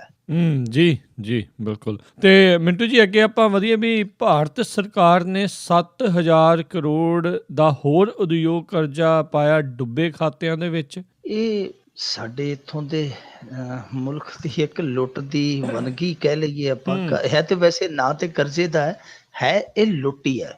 ਜੀ ਦੇਖੋ 63 ਇਹ ਕਰਜ਼ਦਾਰ ਆ ਵੱਡੇ, ਜਿਨ੍ਹਾਂ ਦਾ 7,000 ਕਰੋੜ ਰੁਪਈਆ ਜਿਹੜਾ ਉਹ ਸਟੇਟ ਬੈਂਕ ਆਫ ਇੰਡੀਆ ਯਾਨੀ SBI ਨੇ 35 ਸੱਟੇ ਮਾਫ ਕਰ ਦਿੱਤਾ ਹੈ, ਟੋਟਲੀ ਮਾਫ ਕਰ ਦਿੱਤਾ ਹੈ। ਤੇ ਇਹ ਜਿਹੜੀ ਰਕਮ ਆ SBI ਦੇ ਜਿਹੜੇ 100 ਚੋਟੀ ਦੇ ਡਿਫਾਲਟਰ ਆ ਉਹਨਾਂ ਦੀ ਕੁੱਲ ਰਾਸ਼ੀ ਦੀ 80% ਬਣਦੀ ਹੈ। ਯਾਨੀ 100 ਚੋਟੀ ਦੇ ਡਿਫਾਲਟਰ ਹੈ ਜਿਹੜੇ, ਜਿੰਨੀ ਕੁੱਲ ਉਹਨਾਂ ਦੀ ਦੇਣਦਾਰੀ ਹੈ ਉਹਦਾ 80% ਇਹ 63 ਜਣਿਆਂ ਦੇ ਕੋਲ ਸੀਗਾ ਕਰਜ਼ੇ ਦੇ ਰੂਪ ਦੇ ਵਿੱਚ, ਇਹ ਮਾਫ ਕਰ ਦਿੱਤਾ ਗਿਆ। ਹੁਣ ਜੇ 63 ਦੀ ਗੱਲ ਕਰੀਏ, 63 ਤੋਂ ਇਲਾਵਾ 31 ਕਰਜ਼ਦਾਰਾਂ ਦਾ ਜਿਹੜਾ ਲੋਨ ਸੀਗਾ ਉਹ ਅੰਸ਼ਿਕ ਤੌਰ ਤੇ ਯਾਨੀ ਸਿੰਬੋਲਿਕ ਤੌਰ ਤੇ ਉਹ ਮਾਫ ਕੀਤਾ ਗਿਆ। ਤੇ ਜਿਹੜੇ ਹੋਰ ਨੇ ਮੇਰੇ ਖਿਆਲ ਦੇ ਨਾਲ 1-2 ਹੋਰ ਨੇ ਜਿਨ੍ਹਾਂ ਦਾ ਕਰਜ਼ਾ ਜਿਹੜਾ ਉਹ ਡੁੱਬੇ ਖਾਤੇ ਪਾਇਆ ਗਿਆ। ਇਸ ਤਰ੍ਹਾਂ ਕਰਕੇ ਇਹਨਾਂ ਨੇ ਬਹੁਤ ਵੱਡੀ ਰਿਆਇਤ ਦਿੱਤੀ ਹੈ ਇਹਨਾਂ ਵੱਡੇ ਕਰਜ਼ਦਾਰਾਂ ਨੂੰ। ਸਭ ਤੋਂ ਦਿਲਚਸਪ ਇਸ ਕਰਜ਼ਦਾਰਾਂ ਦੀ ਸੂਚੀ ਦੇ ਵਿੱਚ ਨਾਂ ਹੈ ਵਿਜੇ ਮਾਲੀਆ ਦਾ। ਵਿਜੇ ਮਾਲੀਆ ਦੀ ਜਿਹੜੀ ਕਿੰਗਫਿਸ਼ਰ 에ਅਰਲਾਈਨਸ ਆ ਉਹਦਾ ਮੇਰੇ ਖਿਆਲ ਦੇ ਨਾਲ 1201 ਕਰੋੜ ਰੁਪਈਆ ਜਿਹੜਾ SBI ਨੇ ਉਹ ਡੁੱਬੇ ਖਾਤੇ 'ਚ ਪਾ ਦਿੱਤਾ ਜੀ। ਹੋਰ ਤੇ ਹੋਰ KS ਆਇਲ ਹੈ ਜਿਹੜੀ ਕੰਪਨੀ 596 ਕਰੋੜ ਰੁਪਈਆ ਉਹਨਾਂ ਦਾ, ਸੂਰਿਆ ਫਾਰਮਾਸੂਟੀਕਲ ਕੰਪਨੀ ਹੈ ਜਿਹੜੀ 526 ਕਰੋੜ ਰੁਪਈਆ ਉਹਨਾਂ ਦਾ, JET ਪਾਵਰ ਹੈ ਜਿਹੜੀ 400 ਕਰੋੜ ਰੁਪਈਆ ਉਹਨਾਂ ਦਾ, ਸਾਈ ਇਨਫੋਸਿਸਟਮ ਕੰਪਨੀ ਹੈ 376 ਕਰੋੜ ਰੁਪਈਆ ਉਹਨਾਂ ਦਾ। ਇਹ ਪਹਿਲਾ ਕਰਜ਼ਾ ਨਹੀਂ ਹੈ। ਪਿਛਲੇ 3 ਸਾਲਾਂ ਦੇ ਵਿੱਚ 29 ਬੈਂਕਾਂ ਦਾ NPA ਜਿਹਨੂੰ ਆਪਾਂ ਕਹਿ ਲਈਏ ਨਾਨ ਪਰਫਾਰਮਿੰਗ ਐਸੇਟ ਕਹਿੰਦੇ ਆ ਜਿਹਨੂੰ, ਉਹ 1,14 ਕਰੋੜ ਰੁਪਈਆ ਮਾਫ ਕੀਤਾ ਗਿਆ। ਯਾਨੀ 114 ਲੱਖ ਕਰੋੜ, 1.14 ਲੱਖ ਕਰੋੜ, 114 ਲੱਖ ਕਰੋੜ ਰੁਪਈਆ ਜਿਹੜਾ ਉਹ ਪਿਛਲੇ 3 ਸਾਲਾਂ 'ਚ ਮਾਫ ਕੀਤਾ ਗਿਆ। ਜਦ ਕਿ ਇਹ ਰਕਮ ਹੈ ਜਿਹੜੀ 9 ਸਾਲਾਂ ਦੇ ਵਿੱਚ ਜੇ ਲਾਈਏ ਤੇ ਉਹ ਬਣਦੀ ਹੈ 2.11 ਲੱਖ ਕਰੋੜ ਰੁਪਈਆ ਜੀ। 2.11 ਲੱਖ ਕਰੋੜ ਰੁਪਈਆ ਇਹ ਰਕਮ ਬਣਦੀ ਹੈ ਜੇ ਆਪਾਂ ਪਿਛਲੇ 9-10 ਸਾਲਾਂ ਤੋਂ ਲਾਈਏ, ਜਿਹੜੀ ਵੱਡੇ ਉਦਯੋਗਪਤੀਆਂ ਨੂੰ ਜਾਂ ਤੇ ਡੁੱਬੇ ਖਾਤੇ 'ਚ ਪਾ ਦਿੱਤੀ ਗਈ ਹੈ ਜਾਂ ਬਿਲਕੁਲ ਹੀ ਮਾਫ ਕਰ ਦਿੱਤੀ ਗਈ ਹੈ, ਜਾਂ ਹੋਰ ਬਹੁਤ ਸਾਰਾ, ਕਿਉਂਕਿ ਉਹ ਕਰਜ਼ਾ ਜਿਹੜਾ ਗਾਂ ਕਿਸੇ ਹੋਰ ਦੇ ਸਿਰ ਤੇ ਪਾ ਦਿੱਤਾ ਗਿਆ। ਇਸ ਤਰ੍ਹਾਂ ਕਰਕੇ ਜਾਨੀ ਉਹ ਜਿਹੜਾ ਕਰਜ਼ਾ ਸਾਡੇ ਲੋਕਾਂ ਦੀ ਕਮਾਈ ਦੇ ਰੂਪ ਦੇ ਵਿੱਚ ਉਹ ਗਿਆ ਹੋਇਆ, ਉਹ ਕਰਜ਼ਾ ਕਿਸੇ ਨਾ ਕਿਸੇ ਰੂਪ ਦੇ ਵਿੱਚ ਉਹਨਾਂ ਨੂੰ ਛੋਟ ਦੇ ਰੂਪ ਦੇ ਵਿੱਚ ਦੇ ਦਿੱਤਾ ਗਿਆ। ਇਹ ਬੜਾ ਕਹਿ ਲਈਏ ਕਿ ਚਿੰਤਾਜਨਕ ਵਿਸ਼ਾ ਹੈ ਕਿ ਸਾਲ 2012 ਦੇ ਵਿੱਚ ਜਿਹੜਾ ਇਹ ਡੁੱਬਾ ਖਾਤਾ ਸੀ ਉਹ ਸਿਰਫ ਸੀਗਾ 15,552 ਕਰੋੜ ਦਾ, ਪਰ ਜਿਹੜਾ 2015 ਦਾ ਮੋਦੀ ਸਾਹਿਬ ਦਾ ਸਾਲ ਆਇਆ ਉਹਦੇ 'ਚ ਇਹ ਡੁੱਬਾ ਕਰਜ਼ਾ ਸੀਗਾ ਜਿਹੜਾ ਉਹ ਵੱਧ ਕੇ ਹੋ ਗਿਆ 52,542 ਕਰੋੜ ਦਾ, ਜਿਹੜਾ ਕਿ ਹੁਣ 16 ਦੇ ਵਿੱਚ ਹੋਰ ਵੀ ਵੱਧ ਗਿਆ। ਇਹਦਾ ਮਤਲਬ ਇਹ ਹੈ ਕਿ ਉਹ ਉਦਯੋਗਪਤੀ ਹੈ ਜਿਹੜੇ ਖਾਸ ਤੌਰ ਤੇ ਜਿਹੜੇ ਆਪਣੇ ਆਪ ਨੂੰ ਦਿਵਾਲੀਆ ਬਣਾ ਦਿੰਦੇ, ਜਿਵੇਂ ਮਾਲੀਆ ਦਿਵਾਲੀਆ ਬਣ ਗਿਆ, ਨਕਲੀ ਦਿਵਾਲੀਆ ਬਣ ਗਿਆ ਤੇ ਦਿਵਾਲਾ ਉਹ ਦੇਸ਼ ਦਾ ਕੱਢ ਕੇ ਚਲੇ ਗਿਆ। ਇਸ ਤਰ੍ਹਾਂ ਦੇ ਬਹੁਤ ਸਾਰੇ ਲੋਕ ਆ ਜਿਹੜੇ ਆਪਣੇ ਆਪ ਨੂੰ ਮੁੜ ਕੇ ਦਿਵਾਲੀਆ ਘੋਸ਼ਿਤ ਕਰ ਦਿੰਦੇ ਆ ਜੀ ਅਸੀਂ ਦਿਵਾਲੀਆ। ਸੋ ਦਿਵਾਲਾ ਉਹ ਦੇਸ਼ ਦਾ ਕੱਢਦੇ ਆ। ਅਸਲ ਦੇ ਵਿੱਚ ਇਹ ਇੱਕ ਖੇਡ ਖੇਡੀ ਜਾ ਰਹੀ ਹੈ। ਜਿਹੜੇ ਕਾਰਪੋਰੇਟ ਦੇ ਖਿਡਾਰੀ ਹੈ ਉਹ ਦੇਸ਼ ਦਾ ਸਰਮਾਇਆ ਜਿਹੜਾ ਲੁੱਟ ਕੇ ਫਿਰ ਮੁੜ ਕੇ ਇਹੋ ਜਿਹੇ ਜੁਗਾੜਬੰਦੀਆਂ ਕਰ ਲੈਂਦੇ ਆ, ਕਿਉਂਕਿ ਉਹਨਾਂ ਦੇ ਹੱਥ ਹੇਠ ਵਿਰੋਧੀ ਧਿਰ ਵੀ ਹੁੰਦੀ ਹੈ, ਉਹਨਾਂ ਦੇ ਹੱਥ ਹੇਠ ਸੱਤਾ ਧਿਰ ਵੀ ਹੁੰਦੀ ਹੈ। ਜਿਹੜਾ ਮਰਜ਼ੀ ਹੋਵੇ ਉਹ ਬੈਂਕਾਂ ਨੂੰ ਵੀ ਆਪਣੇ ਹੱਥ ਹੇਠ ਰੱਖਦੇ ਆ, ਜਿਹੜੇ ਬੈਂਕਰਸ ਆ ਉਹ ਵੀ ਉਹਨਾਂ ਦੇ ਪੱਲਿਓਂ ਲੱਸੀ ਪਾਣੀ ਚਲਾਉਂਦੇ ਆ। ਇਸ ਕਰਕੇ ਉਹਨਾਂ ਨੂੰ ਕੋਈ ਪੁੱਛਦਾ ਹੀ ਨਹੀਂ। ਇਹ ਹੁਣ ਫਿਗਰਸ ਜਿਹੜੇ ਸਾਹਮਣੇ ਆਏ, ਰੌਲਾ ਤੇ ਪੈ ਰਿਹਾ। ਅਰੁਣ ਜੇਤਲੀ ਨੇ ਸਫਾਈ ਦਿੱਤੀ ਜੀ ਨਹੀਂ, ਮਾਫ ਨਹੀਂ ਕੀਤਾ, ਉਹਨਾਂ ਤੋਂ ਕਰਜ਼ਾ ਜਿਹੜਾ ਉਹ ਵਸੂਲਿਆ ਜਾਏਗਾ, ਉਹ ਹਰ ਇੱਕ ਕੋਸ਼ਿਸ਼ ਕੀਤੀ ਜਾਏਗੀ ਵਸੂਲਣ ਦੀ। ਪਰ ਜਿਹੜੇ ਸੂਤਰ ਹੈ ਉਹ ਇਹ ਦੱਸਦੇ ਆ ਕਿ ਇਹੋ ਜਿਹੇ ਕਰਜ਼ੇ ਆ ਜਿਹੜੇ ਉਹ ਕਾਰਪੋਰੇਟ ਦੇ 2001 ਤੋਂ ਲੈ ਕੇ 2016 ਤੱਕ ਬਹੁਤ ਵੱਡੇ ਪੱਧਰ ਤੇ ਮਾਫ ਕਰ ਦਿੱਤੇ ਗਏ ਜਾਂ ਛੱਡ ਦਿੱਤੇ ਗਏ ਜਾਂ ਉਹ ਡੁੱਬੇ ਖਾਤੇ 'ਚ ਪਾ ਦਿੱਤੇ ਗਏ। ਜਿਵੇਂ ਮਰਜ਼ੀ ਕੁੱਲ ਮਿਲਾ ਕੇ ਦੇਖ ਸਕਦੇ ਆ ਕਿ ਇਸ ਮੁਲਕ ਦਾ ਸਰਮਾਇਆ ਕਿਸ ਪੱਧਰ ਤੇ ਲੁੱਟਿਆ ਜਾ ਰਿਹਾ। ਔਰ ਕਮਾਲ ਦੀ ਗੱਲ ਤਾਂ ਇਹ ਹੈ ਕਿ ਜਿਹੜੇ ਅਰਬਾਂ ਖਰਬਾਂ ਦੇ ਕਰਜ਼ਾਈ ਆ, ਦੇਣਦਾਰ ਆ, ਉਹਨਾਂ ਨੂੰ ਕੋਈ ਪੁੱਛਦਾ ਹੀ ਨਹੀਂ। ਤੇ ਇਹ ਜਿਹੜੇ ਬੈਂਕ ਹੈ, ਸੁਪਰੀਮ ਕੋਰਟ ਲਿਸਟ ਵੀ ਮੰਗੇ, ਉਹਨਾਂ ਦਾ ਪਰਦਾ ਰੱਖਦੀ ਹੈ, ਪਰਦਾ ਢੱਕਦੀ ਹੈ ਇਹ ਜਿਹੜੀ ਬੈਂਕ ਪ੍ਰਣਾਲੀ ਹੈ। ਦੂਜੇ ਪਾਸੇ ਇਹੋ ਹੀ ਬੈਂਕ ਪ੍ਰਣਾਲੀ ਹੈ ਜਿਹੜੀ ਜੇ ਕੋਈ ਕਿਸਾਨ ਦੀ ਕਿਸ਼ਤ ਟੁੱਟ ਜੇ 25-30 ਹਜ਼ਾਰ ਦੀ ਤੇ ਉਹਦੀ ਫੋਟੋ ਚੱਕ ਕੇ ਉੱਥੇ ਬੈਂਕ ਦੇ ਵਿੱਚ ਲਾ ਦਿੰਦੀ ਹੈ। ਜੀ ਬਿਲਕੁਲ ਬਿਲਕੁਲ। ਅੱਗੇ ਵਧਦੇ ਹਾਂ। ਸਰਵਣ ਸਿੰਘ ਫਲੋਰ ਨੇ ਅਕਾਲੀ ਦਲ ਤੋਂ ਅਸਤੀਫਾ ਦਿੱਤਾ, ਟਿਕਟ ਨਾ ਮਿਲਣ ਤੇ ਨਾਰਾਜ਼ਗੀ। ਇਹ ਭੋਲਾ ਆਦਮੀ ਸੀਗਾ ਸਰਵਣ ਸਿੰਘ ਫਲੋਰ, ਵਿਚਾਰਾ ਬੱਕਰਾ ਹੀ ਬਣ ਗਿਆ, ਸਿਆਸਤ ਦਾ ਬੱਕਰੇ ਦੇ ਰੂਪ ਵਿੱਚ ਕੱਟਿਆ ਗਿਆ। ਬੰਦਾ ਚੰਗਾ ਸੀਗਾ, ਭੋਲਾ ਸੀਗਾ ਬੰਦਾ, ਜੇਲ੍ਹ ਮੰਤਰੀ ਸੀਗਾ ਤੇ ਇੱਕ ਵੇਲਾ ਤੇ ਇਹ ਆ ਗਿਆ ਸੀ ਕਿ ਹੋ ਸਕਦਾ ਸੀ ਇਹਨੂੰ ਵੀ ਜੇਲ੍ਹ ਵੇਖਣੀ ਪੈ ਜਾਂਦੀ, ਕਿਉਂਕਿ ਜੀ ਇਹੋ ਜਿਹਾ ਸਮਾਂ ਲਿਆ ਦਿੱਤਾ ਸੀ। ਪੁੱਤਰ ਵੀ ਸਲਾਗਨਾ ਹੋਣ। ਇਹਦਾ ਮੁੰਡਾ ਸੀ ਦਮਨਵੀਰ, ਉਹਨੇ ਰੱਜ ਕੇ ਇਹਨੂੰ ਬਦਨਾਮੀ ਦਿੱਤੀ, ਕਿਉਂਕਿ ਉਹਦਾ ਨਾਮ ਈਡੀ ਦੀ ਇਨਵੈਸਟੀਗੇਸ਼ਨ ਦੇ ਵਿੱਚ ਆਇਆ। ਨਾ ਈਡੀ ਦੀ ਇਨਵੈਸਟੀਗੇਸ਼ਨ 'ਚ ਤਾਂ ਆਇਆ ਕਿਉਂਕਿ ਪਹਿਲਾਂ ਉਹ ਨਾਂ ਸੀਗਾ ਜਿਹੜਾ ਡਾਇਰੀ ਦੇ ਵਿੱਚ ਆਇਆ ਸੀ, ਚੁੰਨੀ ਲਾਲ ਗਾਬਾ ਦੀ ਜਿਹੜੀ ਡਾਇਰੀ ਫੜੀ ਗਈ ਸੀ, ਜਿਹਦੇ 'ਚ ਅਵਿਨਾਸ਼ ਚੰਦਰ ਦਾ ਵੀ ਨਾਂ ਸੀ, ਦਮਨਵੀਰ ਦਾ ਵੀ ਨਾਂ ਸੀਗਾ। ਉਹ ਨਾਂ ਡਾਇਰੀ ਦੇ ਵਿੱਚ ਕਾਹਦੇ ਆਏ, ਮੁੜ ਕੇ ਇਹਨਾਂ ਦੀਆਂ ਆਪਦੀਆਂ ਡਾਇਰੀਆਂ ਬਣ ਗਈਆਂ। ਬਹੁਤ ਵੱਡਾ ਇਹਨਾਂ ਨੂੰ ਘੇਰਾ ਪਿਆ, ਪਰ ਬਾਵਜੂਦ ਇਸ ਦੇ ਦਮਨਵੀਰ ਉਸ ਇਨਵੈਸਟੀਗੇਸ਼ਨ ਦੇ ਵਿੱਚ ਕੋਈ ਕਰੀਏ ਬਹੁਤਾ ਘਾਟਾ ਨਹੀਂ ਖਾ ਕੇ ਗਿਆ, ਬਚ ਬਚਾ ਕੇ ਨਿਕਲ ਗਿਆ। ਪਰ ਬਾਵਜੂਦ ਇਸ ਦੇ ਸਰਵਣ ਸਿੰਘ ਫਲੋਰ ਤੇ ਗਾਜ ਡਿੱਗੀ। ਇੱਕ ਪਾਸੇ ਜਦੋਂ ਵਿਰੋਧੀ ਧਿਰ ਬਿਕਰਮ ਮਜੀਠੀਆ ਦਾ ਅਸਤੀਫਾ ਮੰਗਦੀ ਸੀ ਕਿ ਭੋਲੇ ਨੇ ਉਹਦਾ ਨਾਮ ਲਿਆ ਅਸਤੀਫਾ ਦਿਓ, ਬਾਦਲ ਸਾਹਿਬ ਕਹਿੰਦੇ ਸੀ ਅਸੀਂ ਕਿਉਂ ਅਸਤੀਫਾ ਦਈਏ, ਉਥੇ ਇੱਕ ਮੁਲਜ਼ਮ ਦਾ ਬਿਆਨ ਆ, ਅਸੀਂ ਮੁਲਜ਼ਮ ਦੇ ਬਿਆਨ ਤੇ ਆਪਣੇ ਬੰਦੇ ਦਾ ਅਸਤੀਫਾ ਕਿਉਂ ਲਈਏ। ਪਰ ਦੂਜੇ ਪਾਸੇ ਸਰਵਣ ਸਿੰਘ ਫਲੋਰ ਦਾ ਅਸਤੀਫਾ ਉਹਨਾਂ ਨੇ ਲਿਆ। ਉਹ ਇਸ ਕਰਕੇ ਕਿਉਂਕਿ ਭੋਲਾ ਆਦਮੀ ਸੀ, ਬੋਲਿਆ ਨਹੀਂ, ਮੋਢੇ ਤੇ ਹੱਥ ਫੇਰ ਕੇ ਆਖਿਆ ਕੋਈ ਗੱਲ ਨਹੀਂ ਕਾਕਾ, 4 ਦਿਨ ਬਹਿ ਜਾ, ਮੁੜ ਕੇ ਫਿਰ ਤੈਨੂੰ ਟਿਕਟ ਦੇ ਦਿਆਂਗੇ, ਇੱਥੋਂ ਕਰ ਦਿਆਂਗੇ, ਉਹ ਕਰ ਦਿਆਂਗੇ, ਉਹ ਕਰ ਦਿਆਂਗੇ। ਪਰ ਇਹਨੂੰ ਸਰਵਣ ਸਿੰਘ ਫਲੋਰ ਨੂੰ ਘਰ ਤੋਰ ਕੇ ਬਿਲਕੁਲ ਨੁਕਰੇ ਲਾਉਣ ਦਾ ਇਹਨਾਂ ਨੇ ਸੋਚ ਲਿਆ ਸੀ। ਫਿਰ ਜਿਹੜਾ ਅਜੀਤ ਸਿੰਘ ਕੁਹਾੜ ਆ ਟਰਾਂਸਪੋਰਟ ਮੰਤਰੀ, ਉਹ ਲੱਗ ਪਿਆ ਜਿਹੜਾ ਇਹਨਾਂ ਦਾ ਇਲਾਕਾ ਸੀ ਉਹਦੇ ਚੋਂ ਖੁੱਲ ਕੇ ਦਖਲਅੰਦਾਜ਼ੀ ਕਰਨ ਲੱਗ ਪਿਆ, ਇੱਥੋਂ ਤੱਕ ਕਿ ਜਿਹੜਾ ਇਹਨਾਂ ਦਾ ਇਲਾਕਾ ਸੀ ਉੱਥੇ ਜਾ ਕੇ ਨਿਯੁਕਤੀਆਂ ਵੀ ਉਹ ਕਰਨ ਲੱਗ ਪਿਆ।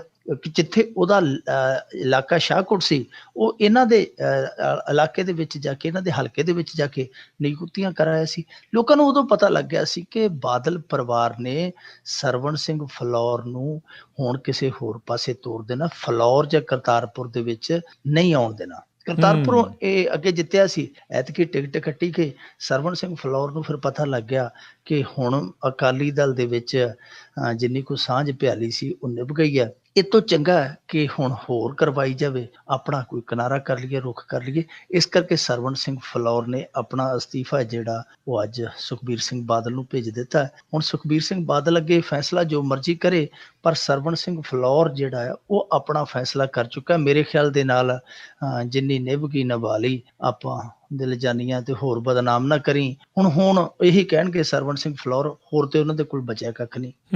ਜੀ ਜੀ ਅੱਗੇ ਆਪਾਂ ਗੱਲ ਕਰੀਏ ਵੀ ਆਪ ਨੇ 5ਵੀਂ ਸੂਚੀ ਉਮੀਦਵਾਰਾਂ ਦੀ ਜਾਰੀ ਕੀਤੀ।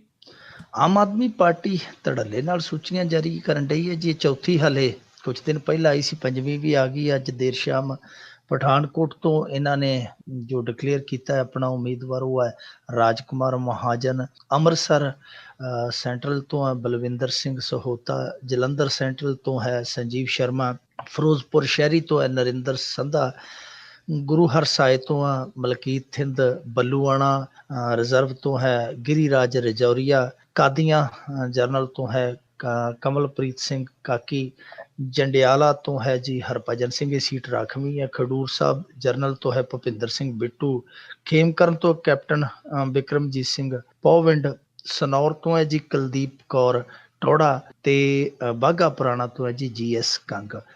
ਮੇਰੇ ਖਿਆਲ ਦੇ ਨਾਲ ਪੰਥ ਰਤਨ ਹੋਰਾਂ ਦੀ ਵੀ ਸੁਣੀ ਗਈ, ਟੌੜਾ ਪਰਿਵਾਰ ਦੀ, ਉਹਨਾਂ ਨੂੰ ਟਿਕਟ ਮਿਲ ਗਈ। ਸਨੌਰ ਤੋਂ ਕੁਲਦੀਪ ਕੌਰ ਟੌੜਾ, ਇਹ ਸਪੁੱਤਰੀ ਨੇ ਉਹਨਾਂ ਦੇ ਟੌੜਾ ਸਾਹਿਬ ਜਿਹੜੇ ਸਾਡੇ ਗੁਰਚਰਨ ਸਿੰਘ ਟੌੜਾ ਹੋਇਆ ਕਰਦੇ ਸਨ। ਦੂਜੇ ਪਾਸੇ ਜਿਹੜਾ ਰਜੌਰੀਆ ਬੱਲੂਆਣੇ ਤੋਂ ਸੀਟ ਲੈ ਕੇ ਗਿਆ, ਇਹ ਵੀ ਕੁਝ ਸਮਾਂ ਪਹਿਲਾਂ ਹੀ ਆਇਆ। ਇਹਦੀ ਗੈਸ ਏਜੰਸੀ ਹੈ ਰਜੌਰੀਆ ਗੈਸ ਏਜੰਸੀ, ਬੜੀ ਮਸ਼ਹੂਰ ਆ। ਕਿਸੇ ਸਮੇਂ ਕਾਂਗਰਸ ਵੱਲੋਂ ਇਹਨੇ ਟਿਕਟ ਲੜੀ ਸੀਗੀ ਤੇ ਉਹਦੇ ਤੇ ਬਹੁਤ ਬੁਰੀ ਤਰ੍ਹਾਂ ਹਾਰ ਗਿਆ ਸੀਗਾ। ਇਹ ਵੀ ਕੁਝ ਸਮਾਂ ਪਹਿਲਾਂ ਆ ਕੇ ਟਿਕਟ ਲੈ ਗਿਆ। ਹੋਰ ਵੀ ਕਈ ਚਿਹਰੇ ਆ ਜਿਹੜੇ ਉਹ ਇਸ ਸੂਚੀ ਦੇ ਵਿੱਚ ਵਿਵਾਦ ਦਾ ਕਾਰਨ ਬਣ ਸਕਦੇ ਆ, ਜਿੱਦਾਂ ਕਿ ਭੁਪਿੰਦਰ ਸਿੰਘ ਬਿੱਟੂ ਹੈ, ਉਹ ਵੀ ਕਾਂਗਰਸ ਦੇ ਵਿੱਚੋਂ ਆਇਆ, ਉਹ ਵੀ ਕਾਂਗਰਸ ਪਿਛੋਕੜ ਰੱਖਦਾ। ਬਹੁਤ ਸਾਰੇ 12 ਕੁ ਜਾਣੇ ਮੇਰੇ ਹਿਸਾਬ ਦੇ ਨਾਲ, ਤੇ ਜੇ ਆਪਾਂ ਕੱਢੇ ਤੇ 3-4 ਤੇ ਹੁਣ ਇਹੋ ਜਿਹੇ ਨਿਕਲ ਵੀ ਆਏ ਆ। ਜੇ ਇਸ ਸੂਚੀ ਨੂੰ ਬਰੀਕ ਛਾਨਣਾ ਲਾਇਆ, 2-4 ਹੋਰ ਨਿਕਲ ਆਉਣਗੇ। ਮਤਲਬ ਇਹ ਹੈ ਕਿ ਇਹ ਜਿਹੜੀਆਂ ਸੂਚੀਆਂ ਆ ਰਹੀਆਂ ਆਮ ਆਦਮੀ ਪਾਰਟੀ ਵੱਲੋਂ, ਇਹ ਸਾਰੀਆਂ ਸੂਚੀਆਂ ਜਿਹੜੀਆਂ ਵਿਵਾਦ ਵਾਲੀਆਂ, ਸੂਚੀ ਇਹਨਾਂ ਦੇ ਵਿੱਚੋਂ ਕੋਈ ਵੀ ਨਹੀਂ, ਸਾਰੀ ਕਿਤੇ ਨਾ ਕਿਤੇ ਜਿਹੜੀ ਆ ਉਹ ਰੌਲੇ ਗੌਲੇ ਦਾ ਕਾਰਨ ਬਣ ਜਾਂਦੀ ਆ। ਪਰ ਦੂਜੇ ਪਾਸੇ ਅਕਾਲੀ ਦਲ ਦੀ ਜਿਹੜੀ ਸੂਚੀ ਆਈ ਆ, ਬੇਸ਼ੱਕ ਉਹਨਾਂ ਦਾ ਰੌਲਾ ਉਹਨਾਂ ਨਹੀਂ ਪਿਆ, ਕਿਉਂਕਿ ਉੱਥੇ ਡੰਡੇ ਦਾ ਡਰ ਆ, ਡੰਡਾ ਬੜਾ ਉਹਨਾਂ ਦਾ ਧਾਕੜ ਆ, ਡੰਡਾ ਬੜਾ ਕਾਇਮ ਆ। ਪਰ ਬਾਵਜੂਦ ਇਸ ਦੇ ਉੱਧਰ ਵੀ ਇਹੋ ਹੀ ਹਾਲ ਆ। 3-4 ਜਣੇ ਕੁਝ ਸਮਾਂ ਪਹਿਲਾਂ ਆਏ, ਪਾਰਟੀ ਦੇ ਵਿੱਚੋਂ ਟਿਕਟ ਲੈ ਕੇ ਬਹਿ ਗਏ ਆ। ਸੋ ਸਾਰੇ ਪਾਸੇ ਇਹੋ ਹਾਲ ਆ। ਪਰ ਇਹ ਹੈ ਕਿ ਥੋੜਾ ਜਿਹਾ ਇਹਨਾਂ ਦਾ ਖਲਾਰਾ ਜ਼ਿਆਦਾ ਸਾਹਮਣੇ ਆ ਜਾਂਦਾ। ਉਹਨਾਂ ਦਾ ਜਿਹੜਾ ਖਲਾਰਾ ਹੈ ਉਹ ਅੰਦਰੋਂ ਅੰਦਰ ਹੀ ਰਹਿ ਜਾਂਦਾ ਹੈ, ਕਿਉਂਕਿ ਉੱਥੇ ਸੁਖਬੀਰ ਸਿੰਘ ਬਾਦਲ ਹੈ ਜਿਹੜਾ, ਸੁਖਬੀਰ ਸਿੰਘ ਬਾਦਲ ਫਿਰ ਪਾਰਟੀ ਦੇ ਇੱਕ ਸੁਪਰੀਮੋ ਵਾਂਗੂ ਕੰਮ ਨਹੀਂ ਕਰਦਾ, ਉਹ ਫਿਰ ਕਈ ਵਾਰੀ ਥਾਣੇਦਾਰ ਦਾ ਰੂਪ ਵੀ ਧਰ ਜਾਂਦਾ ਹੈ। ਜੀ ਜੀ ਜੀ। ਤੇ ਮਿੰਟੂ ਜੀ, ਜਾਂਦੇ ਜਾਂਦੇ ਗੱਲ ਕਰ ਲਈਏ, ਹਰ ਸਾਲ ਦੀ ਤਰ੍ਹਾਂ ਇਸ ਸਾਲ ਵੀ 6ਵਾਂ ਕਬੱਡੀ ਕੱਪ ਭਾਰਤ ਨੇ ਜਿੱਤਿਆ। ਕਾਹਦਾ ਕਬੱਡੀ ਕੱਪ ਹੈ ਜੀ, ਐਵੇਂ ਡਰਾਮਾ, ਐਵੇਂ ਪੈਸੇ ਦਾ ਖੌ। ਕੀ ਇਸ ਕਬੱਡੀ ਕੱਪ ਚੋਂ ਅਸੀਂ ਖੱਟਿਆ? ਇੱਕ ਪਾਸੇ SYL ਦੇ ਮੁੱਦੇ ਤੇ ਪਿੱਟਣ ਡਏ ਆ, ਸਾਡਾ ਪਾਣੀ ਗਿਆ, ਸਾਡਾ ਆਹ ਹੋ ਗਿਆ, ਉਹ ਹੋ ਗਿਆ, ਦੂਜੇ ਪਾਸੇ ਕਬੱਡੀ ਕਬੱਡੀ ਕਬੱਡੀ। ਨਾਲੇ ਜਿਹੜੀ ਇਹ ਕਬੱਡੀ ਹੋਈ ਅੱਜ ਫਾਈਨਲ ਦੇਖੋ, 62-22 ਦਾ ਫਰਕ ਸੀ ਜਿਹੜਾ ਮੈਨਸ ਫਾਈਨਲ ਹੋਇਆ ਨਾ ਇੰਗਲੈਂਡ ਦੇ ਨਾਲ, UK ਦੇ ਨਾਲ, 62-22 ਦਾ। ਇਹ ਕੋਈ ਫਾਈਨਲ ਦਾ ਕੋਈ ਸਟੈਂਡਰਡ ਹੈ ਕਿ ਇੱਕ ਪਾਸੜ ਮੈਚ ਸ਼ੁਰੂ ਹੋਇਆ ਤੇ ਅੰਤ ਤੱਕ ਮੈਚ ਸੀਗਾ ਜਿਹੜਾ ਉਹ ਭਾਰਤ ਬਨਾਮ ਭਾਰਤ ਖੇਡਿਆ ਜਾ ਰਿਹਾ ਸੀ, ਕਿਉਂਕਿ ਭਾਰਤੀ ਜਿਹੜੇ ਖਿਡਾਰੀ ਸੀ ਉਹ ਆਪਸ ਦੇ ਵਿੱਚ ਮੁਕਾਬਲਾ ਕਰ ਰਹੇ ਸੀ ਕਿ ਟਰੈਕਟਰ ਮੈਂ ਲੈਣਾ, ਟਰੈਕਟਰ ਮੈਂ ਲੈਣਾ। ਇੰਗਲੈਂਡ ਵਾਲੇ ਤੇ ਵਿਚਾਰੇ ਗਰਾਊਂਡ 'ਚ ਵੜਨ ਤੋਂ ਪਹਿਲੇ ਹੀ ਹਾਰ ਚੁੱਕੇ ਸਨ। ਸੋ ਇਹ ਕੋਈ ਕਬੱਡੀ ਥੋੜੀ ਹੈ। ਉਸੇ ਤਰ੍ਹਾਂ ਹੀ ਜੇ ਆਪਾਂ ਵੂਮੈਨਸ ਵਰਗ ਦੀ ਗੱਲ ਕਰੀਏ, ਜਨਾਨਾ ਵਰਗ ਦੀ ਗੱਲ ਕਰੀਏ, ਉਹਦੇ ਵਿੱਚ ਵੀ ਜਿਹੜਾ ਮੈਚ ਹੋਇਆ USA ਦੇ ਨਾਲ, USA ਵਾਲੀਆਂ ਕੁੜੀਆਂ ਦੇ ਨੰਬਰ ਸਨ ਮੇਰੇ ਖਿਆਲ ਦੇ ਨਾਲ ਪਤਾ ਨਹੀਂ 22 ਇੰਨੇ ਕੁ, ਤੇ ਇਹਨਾਂ ਦੇ 42 ਸਨ। ਬਹੁਤ ਵੱਡਾ ਅੰਤਰ ਸੀ ਉਸ ਮੈਚ ਦੇ ਵਿੱਚ ਵੀ। ਸੋ ਇਹ ਕਬੱਡੀ ਹੈ ਜਿਹੜੀ, ਇਹ ਕਬੱਡੀ ਗਾਂ ਨੂੰ ਨਹੀਂ ਲਿਜਾ ਰਹੇ, ਕਬੱਡੀ ਪਿਛਾਂ ਨੂੰ ਲਿਜਾ ਰਹੇ। ਇਹਨਾਂ ਨੇ ਤੇ ਬੈਕ ਗੇਅਰ ਪਾ ਦਿੱਤਾ। ਇਸ ਤਰ੍ਹਾਂ ਦੇ ਫਾਈਨਲ ਥੋੜੀ ਹੁੰਦੇ ਆ। ਤੁਹਾਡੇ ਕੋਲ 2-3 ਟੀਮਾਂ ਸਨ, ਪਾਕਿਸਤਾਨ ਆ, ਭਾਰਤ ਆ, ਈਰਾਨ ਆ। ਈਰਾਨ ਨੂੰ ਜਿਸ ਤਰੀਕੇ ਦੇ ਨਾਲ ਦੱਸਦੇ ਆ ਕਿ ਹਰਾਇਆ ਗਿਆ, ਉਹ ਵੀ ਵਿਵਾਦ ਦਾ ਕਾਰਨ ਆ। ਜਿਵੇਂ 2014 ਦੇ ਵਿੱਚ ਪਾਕਿਸਤਾਨ ਦੇ ਨਾਲ ਫਾਈਨਲ 'ਚ ਰੌਲਾ ਪਿਆ ਸੀ, ਈਰਾਨ ਦੇ ਨਾਲ ਵੀ ਪਿਆ ਉਸ ਤਰ੍ਹਾਂ ਹੀ। ਸੋ ਇਹ ਜਿਹੜੀ ਕਬੱਡੀ ਹੋ ਰਹੀ ਆ, ਅਸੀਂ ਕਬੱਡੀ ਦੇ ਸ਼ਰੀਕ ਨਹੀਂ, ਕਬੱਡੀ ਦੇ ਰਕੀਬ ਨਹੀਂ, ਅਸੀਂ ਕਬੱਡੀ ਦੇ ਖੈਰ ਖਵਾਹ ਆ ਕਿ ਕਬੱਡੀ ਅੱਗੇ ਵਧਣੀ ਚਾਹੀਦੀ ਹੈ। ਚਾਹੇ ਕਿਸੇ ਦੀ ਵੀ ਸਰਕਾਰ ਆ ਜੇ, ਕਬੱਡੀ ਚੱਲਦੀ ਰਹਿਣੀ ਚਾਹੀਦੀ ਹੈ। ਪਰ ਜਿਸ ਢੰਗ ਨਾਲ ਚੱਲ ਰਹੀ ਹੈ ਕਬੱਡੀ, ਇਸ ਢੰਗ ਨਾਲ ਜੇ ਕਬੱਡੀ ਚੱਲੇਗੀ ਤੇ ਫਿਰ ਪੱਕੀ ਚੱਲ ਵਸੇਗੀ। ਜੀ ਜੀ ਜੀ, ਬਿਲਕੁਲ। ਤੇ ਬਹੁਤ ਬਹੁਤ ਧੰਨਵਾਦ ਕਰਦੇ ਮਿੰਟੂ ਜੀ, ਤੁਸੀਂ ਸਾਡੇ ਨਾਲ ਜੁੜੇ, ਇਹਨਾਂ ਖਬਰਾਂ ਬਾਰੇ ਸਾਨੂੰ ਵਿਸਥਾਰ ਦੇ ਵਿੱਚ ਜਾਣਕਾਰੀ ਦਿੱਤੀਆਂ।